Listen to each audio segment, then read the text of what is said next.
Oke, selamat datang di Deep Dive kita kali ini. Anda barusan berbagi ringkasan menarik ya dari Fikih Kulub Jilid 1. Iya, betul. Ensiklopedia Manajemen Hati, karyanya Sheikh At-Twaigiri. Panduan mengelola hati ya, landasannya Al-Quran dan Sunnah. Nah, misi kita sekarang apa nih? Kita mau gali intisari paling berharga dari sumber ini untuk Anda. Dan fokus utamanya, seperti yang Anda tahu juga, itu soal bagaimana menata hati. Khususnya dalam kerangka tauhid dan syariah. Sumber ini, langsung di awal, itu menegaskan, hati itu pusat kendali. Pusat kendali ya? Bisa sehat, bisa sakit, atau bahkan mati secara spiritual gitu. Wah, ini premis yang kuat banget buat mulai. Betul, kuat banget. Buku ini langsung memetakan 3 kondisi hati. Ada qalbun salim, ini hati yang sehat, cenderung pada ketaatan. Iya, suka taat, benci maksiat gitu ya? Terus ada qalbun marid, hati yang sakit. Nah yang ini nih isinya penyakit. Kayak ria, sombong, tamak. Banyak ya penyakitnya. Dan terakhir, kolbun mayit, hati yang mati. Udah dikuasain nafsu sepenuhnya. Betul. Ini kan bukan sekedar label ya, tapi kayak alat diagnostik gitu nggak sih? Anda diajak ngeliat hati Anda ini lagi berkembang, lagi berjuang, atau malah lumpuh rohaninya. Tepat sekali. Dan yang krusial, sumber ini tuh nggak berhenti di diagnosa aja. Oh, gimana tuh? Dia nunjukin juga potensi penyebab penyakit hati itu loh. Spesifik loh. Contohnya? Misalnya, konsep lalai, kelalaian. Ini bukan lupa biasa ya, tapi lebih ke lupa sama Allah. Lupa sama Allah? Iya, digambarkan kayak karat, pelan-pelan ngerogotin koneksi spiritual hati Anda. Terus ada lagi kayak keterikatan berlebihan sama dunia, atau yaitu tadi, lingkungan pergaulan yang buruk. Masuk akal. Termasuk juga katanya kebiasaan maksiat kecil-kecil itu ya? Nah, itu juga disebut sama berpaling dari zikir, dari mengingat Allah. Jadi faktornya konkret, bukan cuma konsep abstrak. Oke, jadi hati bisa sakit, ada penyebabnya. Terus obatnya gimana menurut buku ini? Nah, disinilah peran tauhid. Ditempatkan sebagai fondasi, sekaligus penyelamat utama. Fondasi dan penyelamat, bukan cuma ngaku Tuhan itu esa gitu aja ya? Jauh lebih dalam, melibatkan cinta, ketundukan total, ikhlas, rendah hati, komplit. Dan ada bagian yang bikin penasaran banget nih, katanya tauhid itu punya kekuatan buat membakar keraguan, subhat, dan hawa nafsu, syahwat. Gimana tuh mekanismenya? Penjelasannya menarik sih. Sumber ini ngaitinnya ke pengalaman para nabi. Oh, contohnya? Ingat Nabi Ibrahim, waktu menghadapi api Namrud.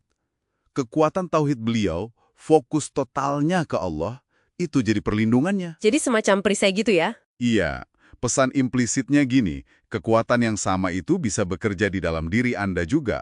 Keyakinan yang kokoh pada keesaan Allah itu dipandang kayak api internal. Bisa menetralisir racun keraguan dan godaan dari dalam. Wow, oke. Jadi ada dimensi internal yang sangat kuat ya. Lalu gimana cara kita memperkuat tauhid itu sendiri?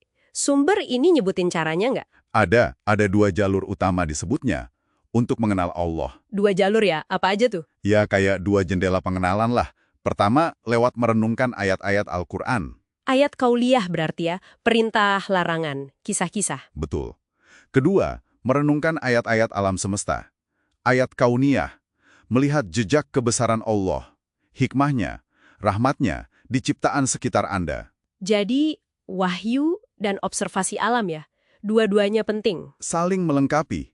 Ini juga nyambung ke pembedaan antara hukum agama, syariat, yang butuh pilihan Anda untuk taat. Pilihan kita ya. Sama hukum alam, takdir. Yang itu ya berjalan aja, kita nggak punya pilihan di situ. Oke, sangat masuk akal. Pengenalan yang benar jadi kunci ya. Sebaliknya, buku ini juga menyoroti bahaya jahil, kebodohan. Betul, jahil tentang Allah dan agama khususnya. Dianggap akar masalah. Akar keburukan dan penyimpangan. Karena ketidaktahuan itu bikin hati jadi rentan ya. Iya, rentan banget. Ini nyambung juga sama konsep amanah, kepercayaan yang diemban manusia. Amanah buat apa tuh? Ya buat jaga iman, laksanain perintah, jauhi larangan, tegakkan syariat. Komprehensif. Jadi kalau dirangkai nih ya, gambarannya jadi tauhid itu akarnya. Akarnya, betul. Amal soleh itu buahnya. Buahnya, iya. Dan syariat itu panduan lengkapnya. mulai dari ibadah sampai muamalah dan akhlak sehari-hari. Lengkap banget. Nah, ini bisa jadi pertanyaan reflektif buat Anda nih. Sejauh mana pandangan yang terpadu ini nantang? Kalau mungkin, ya mungkin ada pemisahan antara ritual agama sama kehidupan sehari-hari dalam praktek Anda. Pertanyaan bagus. Sumber ini jelas mendorong integrasi total. Tapi, sambil nekanin juga, butuh sabar. Ini perjuangan. Oke, jadi mari kita tarik benang merahnya buat Anda.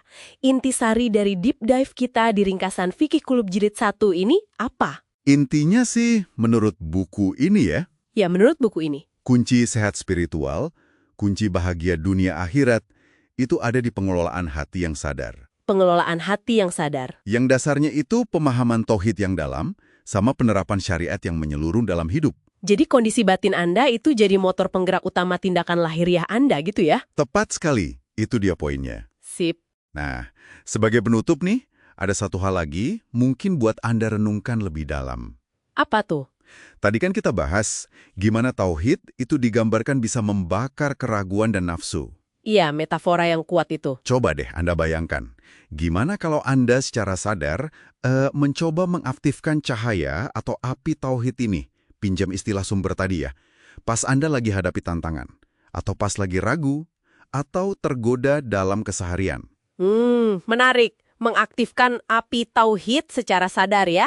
Iya, mungkin ini bisa jadi area eksplorasi pribadi yang menarik buat Anda coba. Sesuatu untuk Anda dalami sendiri.